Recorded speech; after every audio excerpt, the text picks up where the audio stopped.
Welcome back to the Conscious Diva podcast. I'm Tatiana. My guest today is Chelsea Horton, founder of Healing Embodied. Chelsea is a body and mind integration expert whose work explores the powerful connection among nervous system healing, movement, emotional integration, and what it truly means to be wholly human. In this episode, we talk about why so many of us live disconnected from our bodies and how anxiety may be less of a problem to fix and more of a message to understand. Chelsea shares her approach to embodiment therapy and movement-based healing, explaining how the body often remembers what the mind cannot access.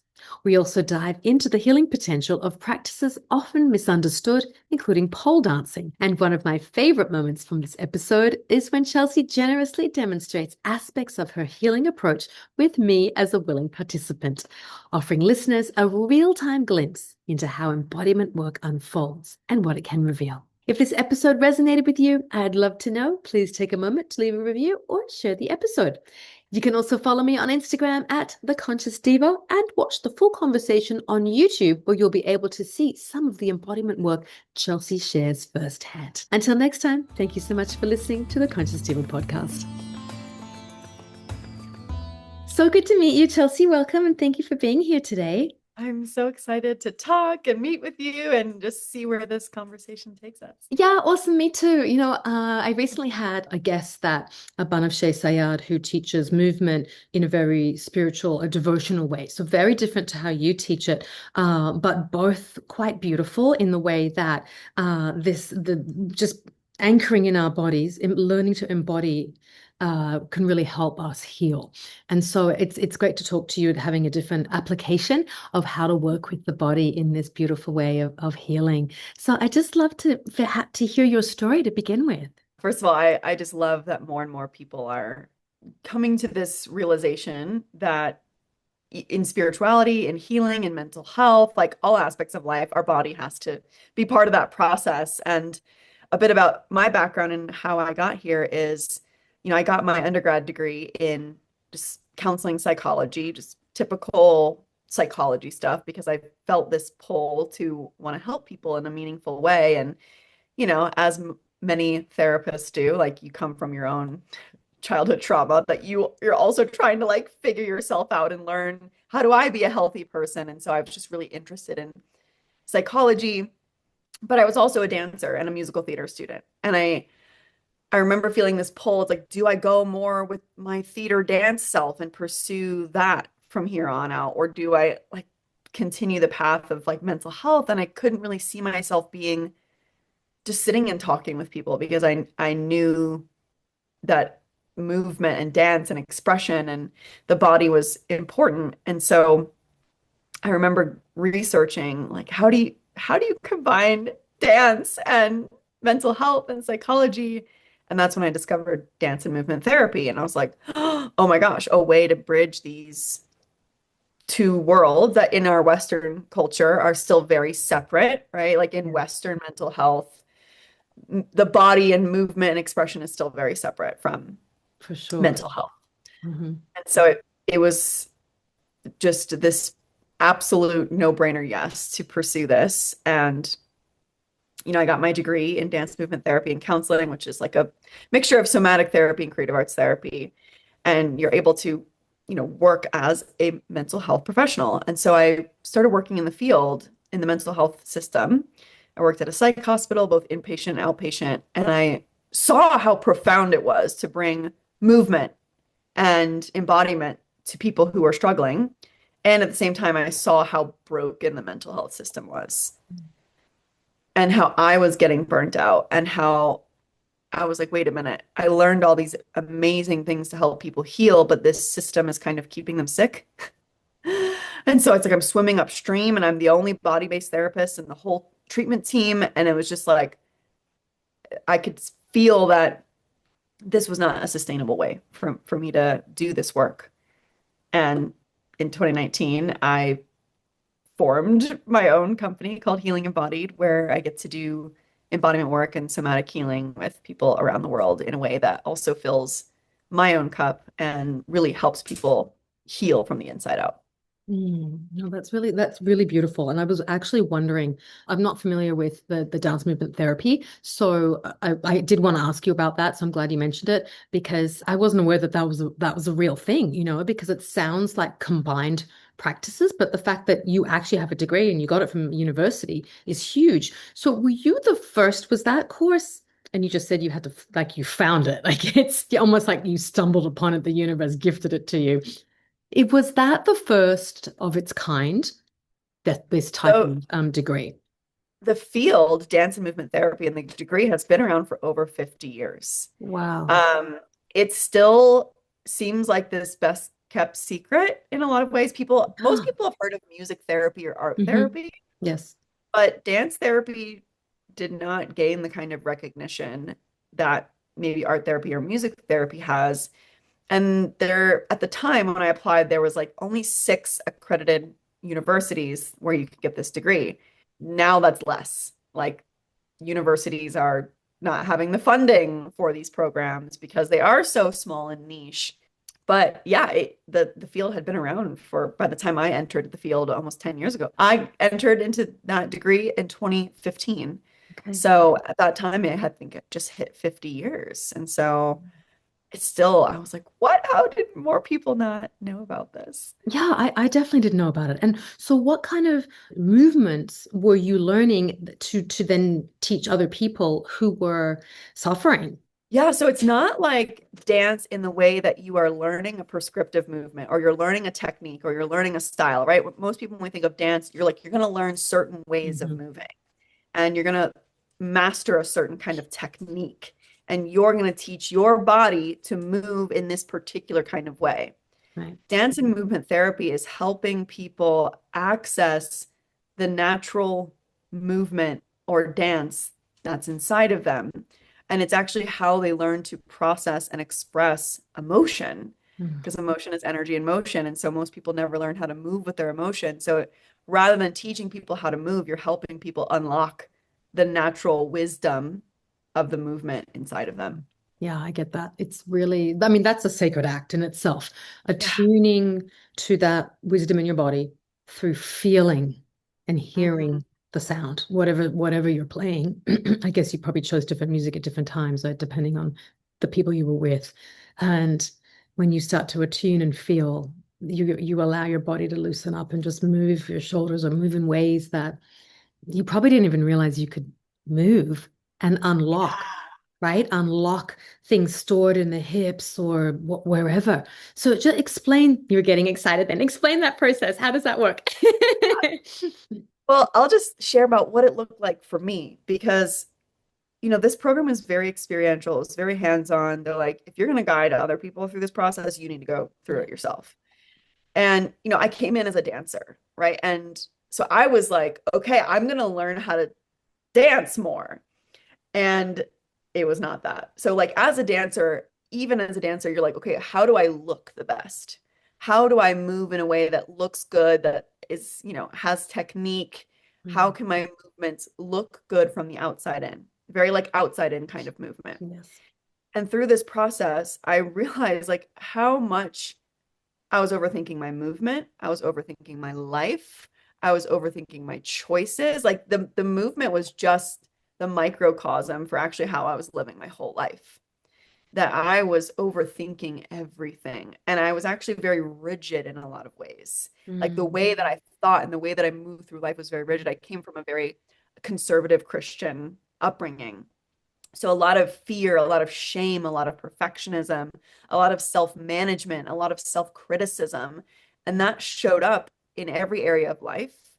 Overthinking being up in my head, even as I was dancing. While dancing did help me drop into my body, there was still this element of I'm thinking about how I should move.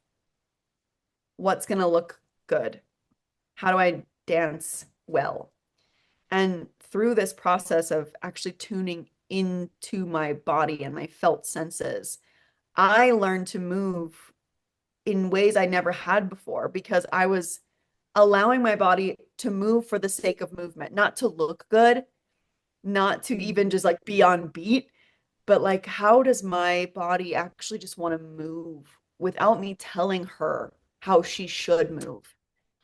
And I actually learned to trust my body through that process because for so long I was being told how to live, how to be, who to be. And I was telling my body that same thing. Here's how you move. And this process was just unraveling all this programming of being who I thought I should be versus finding the natural, authentic expression inside of myself.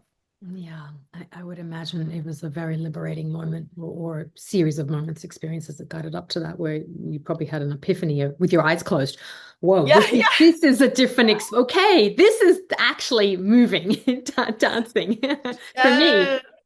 Okay, so you founded your own company and you teach people you certify others to to also be facilitators. Yeah, so I started my company in 2019 and I actually started with helping people overcome relationship anxiety, overthinking, self-doubt, fears of commitment, waiting for the other shoe to drop. You know, they're in overall healthy, loving relationships, but they're overthinking. Mm. They're fearful and worried.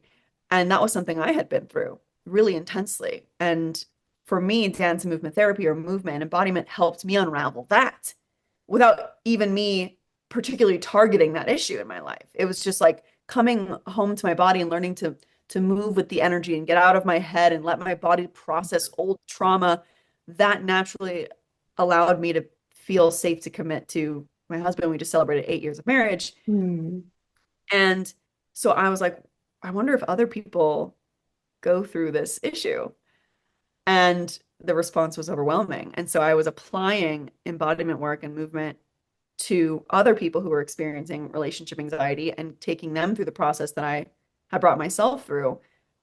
And the results were insane, like insanely good. And, Yeah. clients were inviting me to their weddings, people were having babies, it was just beautiful and wild. And by the end of 2023, my co-facilitator, Sarah, and I, we realized she's also a dance and movement therapist.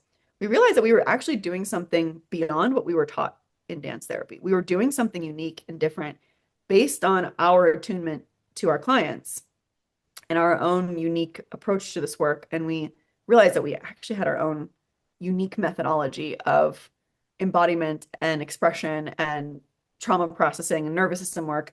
So we got that methodology, we applied for accreditation at the end of 2023, and now we train other people to build a body of work that's rooted in embodiment, in the science, in the creativity, the science and the spirit of healing, right? Yeah. And for them to be able to bring this work to the clients that they want to work with. That's amazing. And you mentioned relationship, well, it's not relationship therapy, but can you just talk a little bit about that? There's trepidation with couples or individuals going into a relationship, or there's fear around maybe this person's not good enough for me or too good for me, or things like this. So how does that come up in the body, and what makes a person not want to commit or have other fears around being in a relationship? Yeah. Oh, such a juicy question. So for the majority of the clients we worked with, first of all, it showed up in the body as anxiety. So it would feel like tension, heart palpitations, that knotted feeling in their stomach, just a lot of hyper arousal, a lot of Well, fear in the body. did they know this? Did they come to you knowing this first, or when you first met with these people, you could see it in them? They knew that they had anxiety, but for them, they were more aware of how it manifested in their thoughts. See. So what they're thinking about, yeah, is he good enough for me? Are we going to last? Are we going to get divorced? What if there's someone, what if I'm settling? What if I'm making a mistake? What if this is going to fail? What if he doesn't really love me? Like it manifested as very distressing, obsessive thoughts Oh. that of course would also have an anxiety component in their body, but they were less aware of the minutia of what was happening in their body because they were so focused on getting rid of the thoughts or figuring out the thoughts or looping and looping and looping in the thoughts. And so we would help them get really intimately aware of what does a fear response feel like in your body? How does your body pattern itself around protection? Like feeling this protective response, this survival response in your body. And then through this process of feeling how their body would go into survival, what they would also often tune into was this deeper part of them that learned to be afraid, Mm. that had nothing to do with the present moment relationship, but had everything to do with past experiences where they learned to not trust themselves, where they learned that if they opened their heart, they were going to get hurt, where they learned that God would punish them if they made a mistake and picked the wrong person. And that was me for a long time. They realized that their body had actually learned these survival patterns based in past experiences. And they, for the first time, they were able to see, oh my gosh, this fear actually has nothing to do with my partner. This relationship is just poking at and activating these old wounds. Mm. And my brain is making it mean that it's about my current partner. Isn't it wonderful that movement can awaken that in somebody? And it's, I want to say it sounds simple, but of course it's not, because there's many years, depending on the age of the person, it could be decades of figuring this out. But the fact that, and also so many people are afraid to move, right? How many weddings and parties have you been to where people are like, I'm not going to dance. No, I can't. Or they're like, I can't dance. No way. Like, let me stay here. You go have fun. You do your thing. I'm going to sit here. Right. So there's a lot of that. And I often think, what are you storing? Like, why can't you get up and dance? Of course you can. Oh my gosh. Yeah, people feel there is a lot of discomfort in moving, especially when no one's telling them how to move, right? Even just like go up on the dance floor and dance. It's like, you mean I have to just Everyone's move going to freely? look at me. Everyone's going to Yeah. look at me and, oh my God, what are they going to think? It's And in my that head. stuff, those exact patterns come up in this movement work because being in your body is very vulnerable, Mm. right? Like there's nowhere to hide. It's very easy to hide behind our fancy words and our intellect. And Mhm. a lot of our clients would come to us having done years of cognitive therapy. And they've got their story back and front, top to bottom. They like know all the terms. They're Mhm. very intelligent and it's very easy to hide behind the comfort of talking. Mhm. But the moment they actually have to slow down and notice their body, this is when it gets really vulnerable. And of course, having a practitioner who understands this to provide that co-regulation and that safety as they're going through this process, because the reason why we go up into our head is because somewhere along the way we learned it wasn't safe to feel. And so we're creating this container where they start feeling safe to feel. And once they start feeling, they're like, wow, there's actually a lot here. It's stuff that it's been decades. I can't believe that that memory just came up. And it's not because we talked our way into it. It's because my body has this stored patterning around this memory. And as I actually go into my body in that way, it's like something opens up and unlocks. Yeah. So you're describing this whole experience in a really beautiful way. What does somatic mean? How do you kind of described it then? But just for people who may not be understanding or unsure, they're like, really? How can me moving, and maybe just give some examples of the type of movement you introduce to allow this feeling to arise, to allow these suppressed experiences to come up and become free. Yeah, yeah. So first of all, somatic is just an umbrella term for body, like working with the body. And so there are a lot of different somatic practices. I mean, technically like massage, yoga, like these are somatic, but then there's the type of work that's specifically about the body-mind connection and how our mental health impacts our emotional state and how our emotional state impacts our thoughts, like the interplay of our thoughts and our feelings and how our feelings manifest in our body. So that's more my pocket, my niche within the larger umbrella of somatic work. It's how do our thoughts impact how I feel and how does what I've learned to feel in my life or not feel in my life impact how I'm thinking. So can we try a little example together? Totally. I love it. Yeah, Okay. absolutely. So you don't have to think of it can be real or made up. You choose. But I want you to bring into your awareness maybe something that's like a little bit stressful or just like a little you get a little around it. Again, this can be real or made up. You don't have to like share all of your whatever you want to share.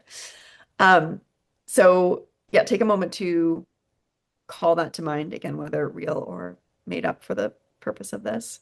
And I'm just going to say quickly that listeners can just do this too, can go along with us as I do Yeah, it as join us. well. Yeah. I love that. Yeah. So call to mind maybe something that's been at the forefront of your awareness. Maybe it's stressful, or maybe there's sadness, or maybe you find your mind kind of circling around the same kind of theme. Maybe it's worry.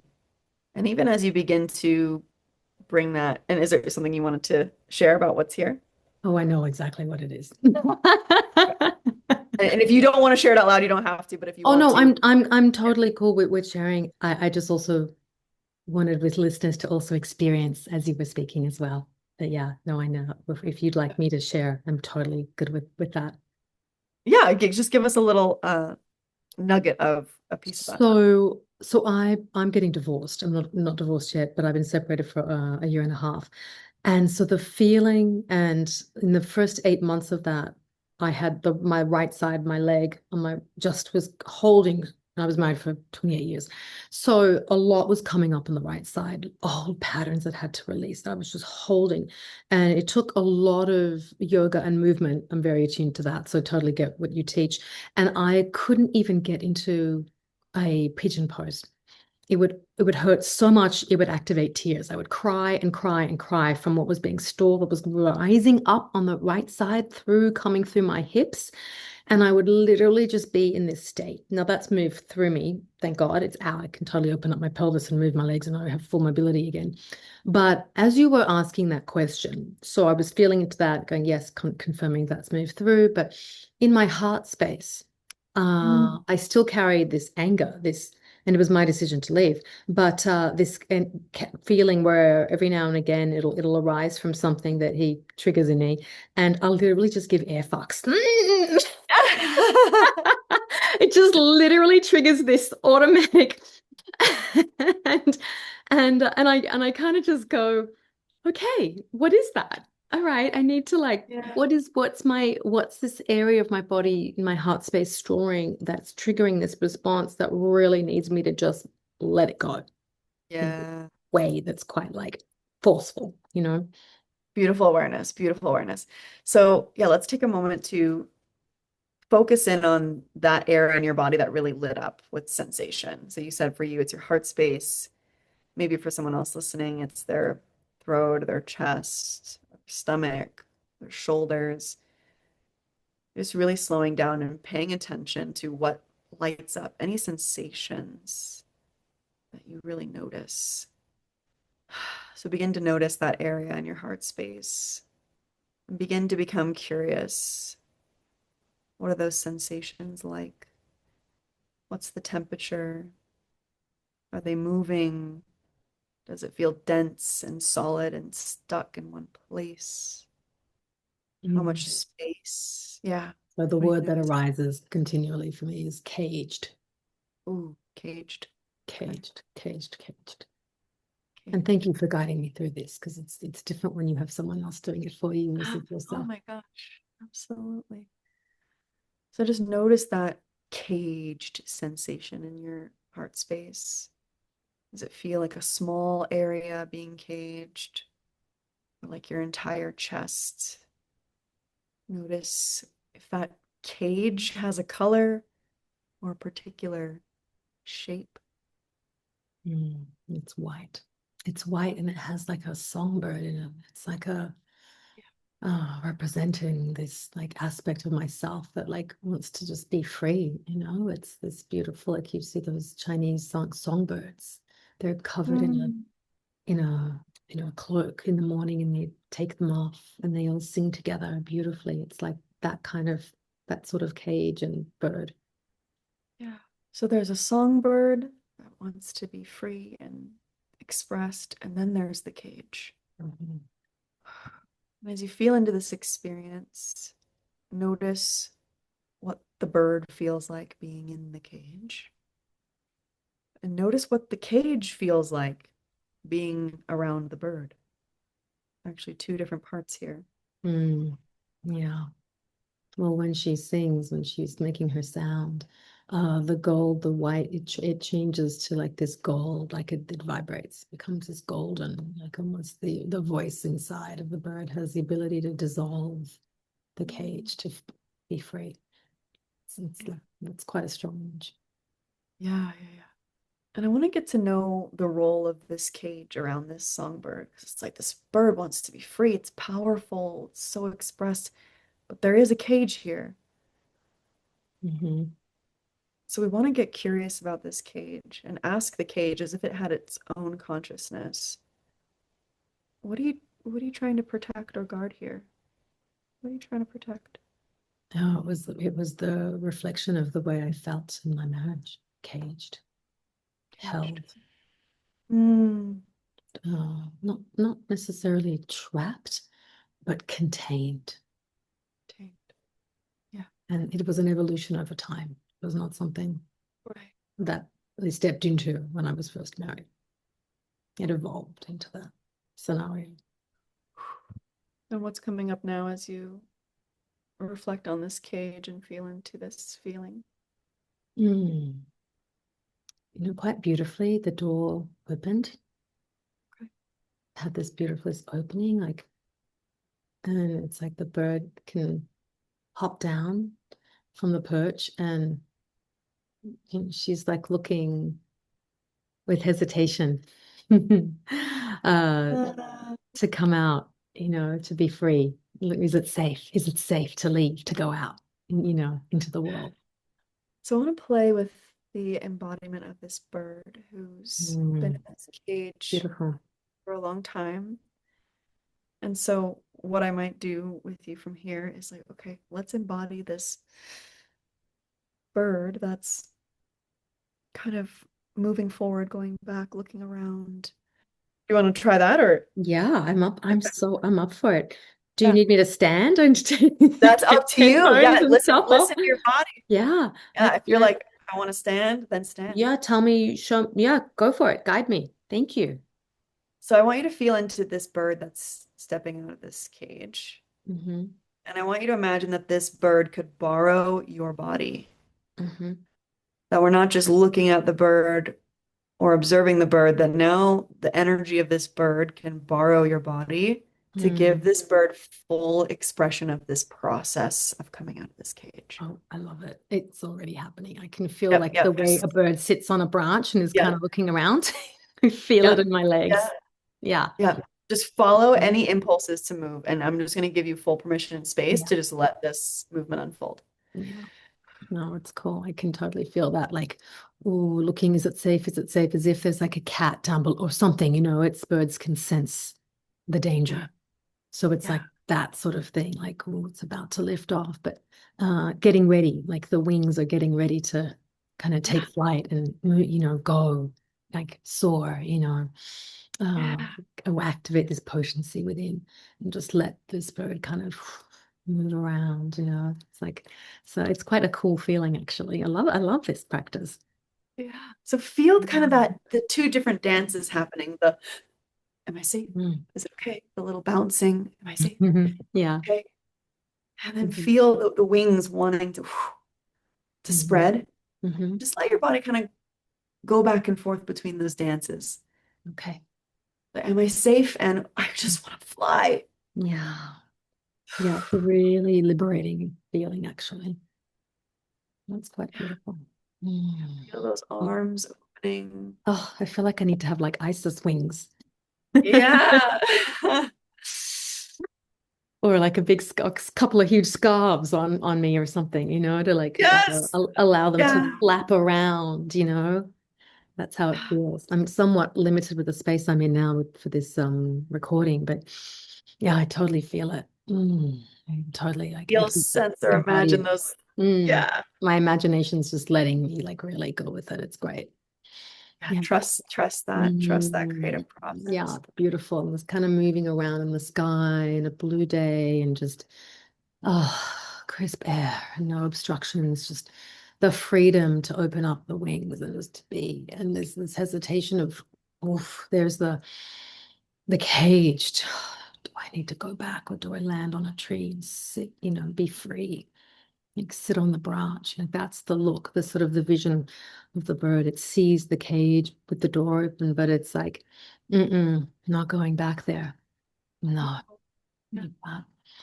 Yeah. So And it's, as you're imagining you flying as the bird, I want you mm, to check in with your body and ask your body, am I safe right now as I'm flying free? yes, it's a big yes. Okay, good, beautiful. Mm, Lean into yes. that. hmm I'm flying. I'm not in the cage and I'm safe. Mm, I'm not in the cage and I'm safe. yeah, I'm not in the cage. Yeah. Oh, it's really evoking like tears, like not a little bit of sadness of the realization that I'm safe outside the cage, but also like t- uh, happiness tears, of like, okay, it's okay, like you're gonna be fine. You don't have to worry. You're gonna be fine, not in this relationship anymore, which is a huge part of so much of a dissolving relationship. Oh, Am I going to be okay? yeah, am I gonna be okay? Yeah. Yeah, just see what else your body's needing to Mm. really absorb this experience of letting your body feel both the freedom and the safety. Freedom and safety side by side Mm. in one body, giving your body this new experience. I'm free and safe. Mm. Maybe you Mm. give yourself a big breath or a big hug or a wiggle or a stretch. Well, firstly, thank you. Thank you. That was Thank a you. beautiful experience. I didn't even realize I needed that. Mm. So thank you so much. And just before I hopped on with you, I was really like guided to grab this Presiolite crystal, which is very heart-centered, and I thought to myself, oh, wonder why that one's calling me. Now I know. Wow. But yeah, that's no thank you. That was really a great experience and demonstration of your work. Thank And you. thank you for going on that journey with me and being willing to do that so that, yeah, first of all, you could have that moment for yourself and your body, and for your listeners to really get an inside look on one of the many ways that something like this could look and unfold. And of course, like we could do a whole hour-long session around just like all these pieces that come up. Mm-hmm. But it's, yeah, bridging the body, the mind, creativity. And I really believe that healing is creating, right? You're creating new experiences for your body. You're Hmm. creating a new relationship with yourself and certain aspects of your experience. You're creating new possibilities and even just all that imagery. Yeah. You're creating this new world inside of yourself. Oh no, it's beautiful. Like I said, I wasn't expecting it. I do healing work myself, but I do shamanic work and channeling. So it was not to say it's not easy for someone who doesn't do that to drop in, but it was very I just Yes. could just go into that space right away and get the image of the cage Yes. within myself. And like I said, it's sometimes like it's harder to do that work on yourself. And most people who are doing healing modality, who work in healing modalities, will say that. It's you Yeah. need someone else to work on you or to assist to help facilitate the healing for you. Because it's just it almost not that it doesn't work on ourselves, but it's hard to drop in to guide yourself through the experience Yeah. in the way you can guide a client. And so I really, really appreciate that. Thank you very, very much for that experience. It was really beautiful. It really meant a lot. I could feel it dissolve when the bird stepped out of the cage. I could feel that like not necessarily anger, but just this sort of tension. You just dissolve, like Yes. Yeah. being The taken tension out. of I want to get out of the cage. Fuck Mm, this cage. Fuck this cage. yeah. But actually, am I even safe to step out of the cage? Yes, And exactly. it sounds like the little birdie needed to feel that. Yeah, totally, totally. So that demonstration really showed embodiment. So just explain really what does embodiment look like for other people who maybe aren't describing having an experience that I did, or how long can it sometimes take for people? Are they going away from a session with you having a really profound experience?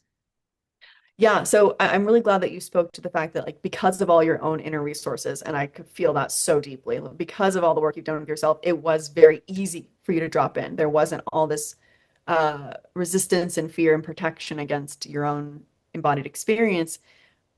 And for a lot of people, it does take some additional foundational work to be able to get to that place because many of us live so disconnected from our bodies. So for a lot of my clients who they're new to embodiment work, and you ask them, okay, what do you notice in your body? Where do you feel that in your body? Some might say, I don't know, or Mm. my mind is so loud right now. And so a big part of my work is also knowing how to effectively work at that stage and helping people just learn how to feel in a neutral way that's not necessarily related to the emotional charge, right? Because if they were to drop into maybe that place in their own chest, there's a lot of emotion there. Maybe there's a lot of hurt there. There's a lot of pain there. And so their very brilliant mind is like, no, no, no, no, no, we're not going there. Yeah. Or their body will literally go into a shutdown response. I'm Mm. going to freeze and numb because this is going to be too painful to go into. And so we first want to honor and acknowledge the protective mechanisms that are at play and not see them as a hindrance or a problem or something to bypass or power through, but they're actually the doorway. We actually need to address those brilliant protective responses first, the shutdown, the overthinking, get to know those protective responses first and then start to build internal resources. So, how do I start feeling safe to feel? And so we start with more neutral sensation versus going right into something very emotionally charged. So at every stage in a client's journey, I'm assessing. I'm assessing how safe does this person feel in their body. And so I'm somatically attuning Mhm. what's happening for them as I'm guiding them through this process. Because for some people like you, they can go right in. They have enough of that inner resource and inner safety, and they've walked themselves through that terrain before, and so it's much easier. And for others, there are some other things we have to set in place, which are so important and so vital. Do they even experience themselves as a safe place at all? So for some people, the work starts there, and for others, maybe there's a little resistance. And again, we use that as a doorway versus trying to bang it down as a barrier. And but for the most part, and again, I've been doing this for a decade, I've gotten to the place where I can really help co-create that safety with my own body for my clients, that they're able to access really profound experiences relatively quickly within the work. I love that. That's really, it's so powerful. And in case people might be wondering, do I need to remember the event? Yeah, the And answer is as no. in go back in Yeah, my mind yeah. and see the pictures, the replay, right? The answer is no. So, before working full time in the field of mental health, I did my internship with survivors of sexual trauma. And so I did additional trauma trainings, and that was something that I learned is no, you don't need to walk someone through the memory. Actually, it can be more traumatizing Mhm. to make someone go back and relive it and retell it and remember it. Yeah. We just have to work with the body that survived that trauma because the body that survived that trauma is has patterned itself around that trauma. So if we can work with how that trauma is manifesting in the body today, we can begin to repattern and teach the body how to feel safe again without necessarily having to relive every detail of something potentially horrific. Yeah. We can teach the body how to come out of that trauma without needing to mentally remember because there's also pre-verbal trauma that we don't remember that happens before like Mhm. five-ish years old. We're not really going to explicitly remember. There's the explicit memory where like I can see it in my mind, I remember it, and then there's the implicit memory that I don't, it's really fuzzy and foggy, but my body has this sense that I'm not safe. Yeah. Yeah. No, I think it's really important. And I just wanted to ask that question in case anyone was listening. It's similar with the work I do. I will always say to a client, you're not going to be, nothing's going to come up visually. I'm never shown whatever the trauma was. I sense it in the body. Where is it residing in the body?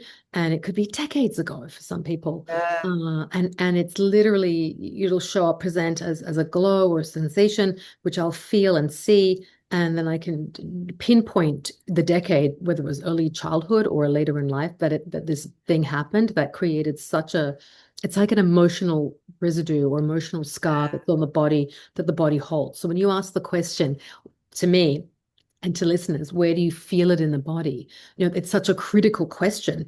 And that's why it's important, because you're feeling where this event is being stored and held literally in the body. You don't need to let your mind come in and tell you, what do you mean? What do you mean? It's more like, Yeah. there's this experience. There's a reason you have had this sore shoulder for 5 years and it won't go away. And Yeah. all the physio in the world isn't going to make it go away because it's related to an event that you're storing in your body. Right. So I think it's so important to explain that, with embodiment and also integration work. So what happens Yeah. after you've walked your clients through, they've had really profound breakthroughs. Now we need to integrate so they're not reliving, or they can move forward in their lives. Yeah, so the integration, part of that is removing a lot of the emotional charge around the thing that was once so distressing, teaching their body new ways of feeling safe, right? The safety and the freedom alongside of each other, whereas maybe before their body only associated the cage with safety, right? So just using your example. So then we go, okay, now what does this look like in your life? How do you now live differently with this new embodied experience that I can be free and I can be safe? Like, how does this actually change the way you show up in your life? How does it change maybe the way you make decisions? How does it change just how you feel in your life? Maybe nothing changes externally, but maybe everything changes internally. So we start to feel into that and even begin to like rehearse or practice like, what does freedom and safety side by side in your body now look like from here? Mm.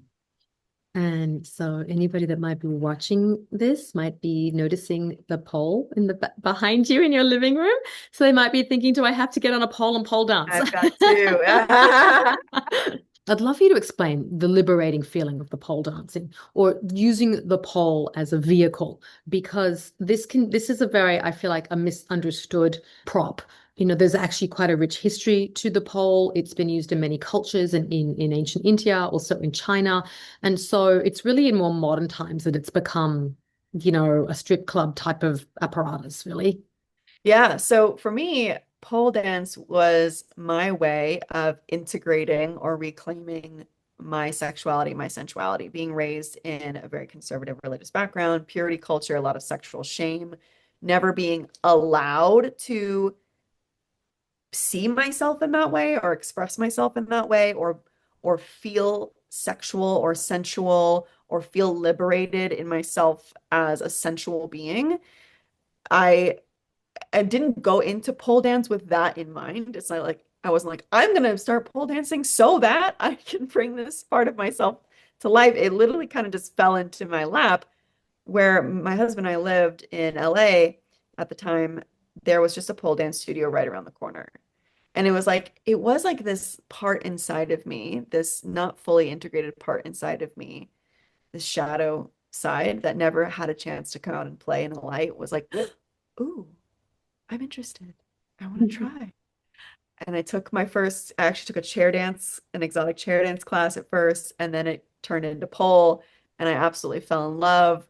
The to me, the community is actually the most healing part of it because you have women and people of all ages, races, sizes, dance or no dance backgrounds, all just moving in such a way that's so beautiful and sensual and really owning their bodies. And usually women are taught to kind of hide their bodies, or you need to be thin in order to show your body. And you have just all body types just being celebrated in a way that I had not seen in other types of dance studio spaces. And so I fell in love with all of that. And is that's your personal use? You don't invite any clients to use the pole unless you feel they're ready, or it's something they've expressed an interest in with you, I'm assuming. Yeah, overall it is for personal use, but we have done a pole dance therapy workshop before. I have had clients who really connect with pole and we're like virtually over sessions. She's on her pole, I'm on mine, and she's kind of moving through stuff while also using the pole to aid in that movement and expression process. So while it's not like a core tenet of my work, I have integrated it before in my work and it's really fun and beautiful and powerful. Do you know any of the history of the pole?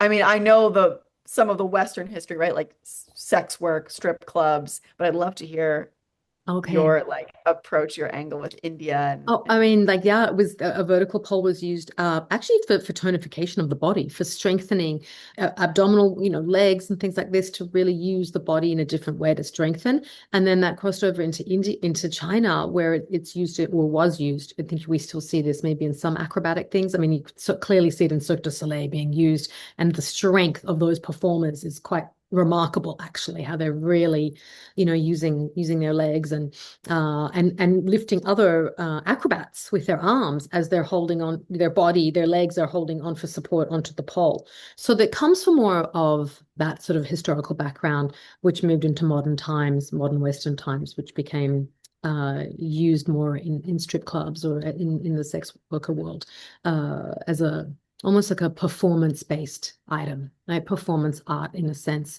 or sexualized performance art.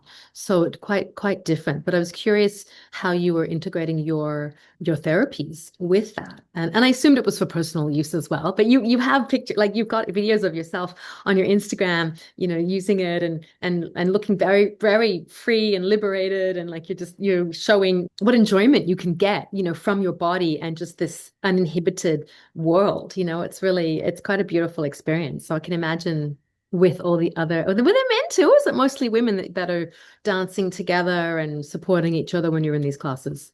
pole had just yeah has so many different applications and backgrounds, and some people do it because they feel strong, right? That strength piece, I feel strong and I'm meeting how capable my body is. And then for other people it is like the sexual liberation piece. And yeah, a lot of the dance studios I've been in, it's mostly women, femmes, non-binary. There are some men in there, but mostly the spaces I'm in, women. And for the way that Sarah's my co-facilitator, it is important for us to address the sex work part, because there's kind of this movement in the pole world that's like, I do pole, but I'm not a stripper. There's kind of this shaming of the sex work roots. And so for us, it's really important to actually honor the sex work roots of, I mean, at least westernized pole. And that part of what's so healing about pole is removing the shame from sexuality. And for me, it's like, I I do this for me, right? I do this for me, and I have no judgment toward anyone who does it for the male gaze, right? Like, girl, make your fucking money how you need to make your money. And for me, this is so that I can reclaim myself as a sexual being. And I'm so grateful for all of the queer, non-binary, trans sex workers who came before me to pave this path. And now that pole is just becoming so mainstream, I think it's really important to acknowledge those roots of the sex work community. How does Paul teach trust, or to trust ourselves? First of all, I mean, for me, I went into pole being like, I'll never be able to lift myself like that. I'll never be able to I'll never get that strong. But through just showing up over and over, even when it was hard, even when I couldn't get it, even when it was painful, and learning to, first of all, trust the process, trust that my body can learn new things, trust that my body can build skills that I never had before. I couldn't even do a pull up, right? I had absolute spaghetti arms. So, like, trusting in my body's ability to grow and transform and move in new ways. It's like, oh my gosh, like, I never knew that my body could be this strong. And to like literally trust my body as I'm hanging upside down, you know, in the air, Yeah. right? There's so much trust, and also just trusting. Again, the way I use pull, I do a lot of like improvisational movement. Mhm. Just letting my body move how she wants to move, and just like trusting in that flow, trusting in that inner rhythm, trusting in the way that my body wants to move for that day, no matter how it looks and no matter how impressive it may be. Okay. No, totally get that. And have you found that through that trust of the physical body, it translated into other aspects of your life? Yeah, everything is just so connected, right? It's like trust that you can do hard and uncomfortable things, right? On the pole or off the pole. Like, even if it bruises you a little Mhm. bit, I get so many bruises. I also have just very sensitive skin. I have, just get so bruised from it. But even if something feels uncomfortable, even if you don't think you're going to be able to do it, if you keep showing up, if you keep building the skills, if you keep leaning in, Mhm. eventually you're going to be able to master the thing that you never thought you would be able to. Yeah, I love that. That's it's beautiful. It's really beautiful. Thank you so much. And you're doing really positive, happy, amazing stuff to just really empower people to be present, to be who they're supposed to be, which is really such a, oh my God, this expression of being able to tap back into who we are instead of be afraid in the world, to actually be seen, give ourselves permission to be seen is a huge thing. So what else would you like to share about healing embodiment? How can we find you? What do you love the most about movement and dance? I love that exact piece you just said, is watching people find their unique, authentic expression, whether it looks anything like being on a pole or not, right? Yeah. Whether it looks like um, being really outwardly expressed or just feeling a lot of internal peace.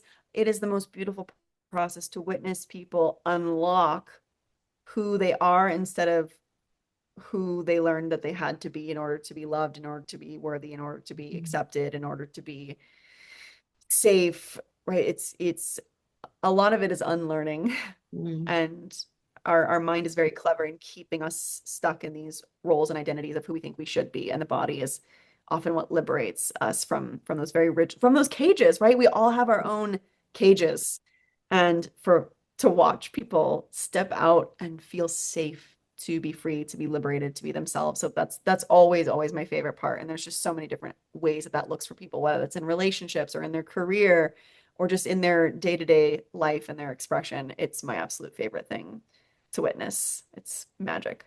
And so how can people find you then if they want to work with you? So go to www.healingembodied with a D.com/connect. You can book a free connection call with me so I can hear more about where you're at, what you want to experience in your life, in your career, in your relationships, and we can talk about ways of working together. I'm on Instagram probably more than any other platform. So at healing.embodied. We also have a free Facebook community called the Embodied Leader Paradigm. So if you go to groups and type in Embodied Leader Paradigm, you can be part of our free community there. And I talk about, how do you create a career doing embodied healing work? Thank you. Thank you so much. I really enjoyed this conversation today. It was so heartfelt and experienced as well, literally. Thank you. My pleasure. It was awesome. Thank you.